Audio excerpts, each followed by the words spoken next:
The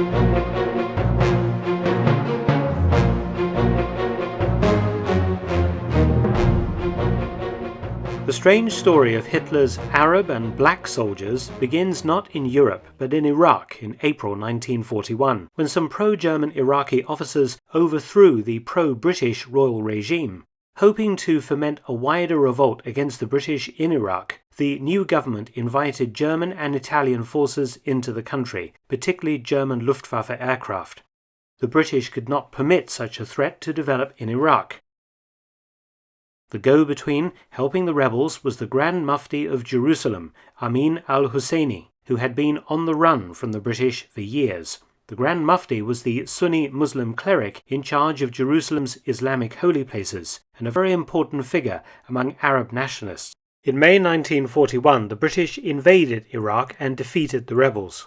The Grand Mufti and many Arab sympathizers managed to reach Europe. In Greece, the Germans started to raise German Arab units. One of these, Sonderverband 287, was broadly named the Free Arabian Legion, and made up of Iraqi and Syrian Muslims who hated the British and French, as well as former prisoners of war, including black Africans from French colonies. They joined for a variety of reasons. Some were nationalists, some just wanted a job and regular pay, and some bought into the Nazis' anti-Semitism. You would have thought the Germans would have difficulties in recruiting such soldiers, as they classified these troops as Untermenschen or subhumans, as is shown by the racist commentary in this World War II German newsreel. Noch erklärte Chamberlain einem Amerikaner gegenüber, dass England und seine Verbündeten sich als Treuhänder der Zivilisation im Kampfe gegen mittelalterliche Barbarei fühlten. Das sind also die Treuhänder der Kultur. But the Germans needed anyone who would fight, and the race issue was quietly ignored, though attached German officers did not rate the Free Arabian Legion as much of a fighting force. It wasn't really trusted and was mostly used to fight partisans and guard rear areas.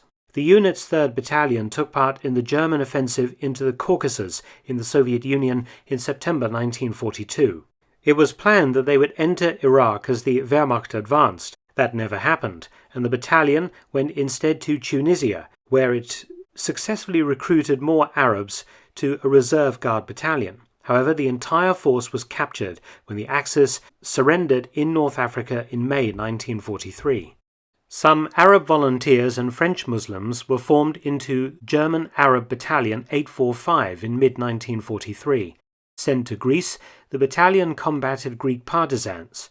In October 1944, it was sent to Yugoslavia and strengthened by another battalion of Arab volunteers in early 1945.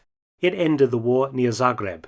The 1st and 2nd Battalions of the Free Arabian Legion were used to replace combat losses. In June 1944, they became Grenadier Regiment 92 and also fought partisans in Yugoslavia. In May 1945, they disappeared into the chaos of Austria as the German army fell apart. However, this is not the end of the story of Muslim involvement with Germany's World War II armed forces.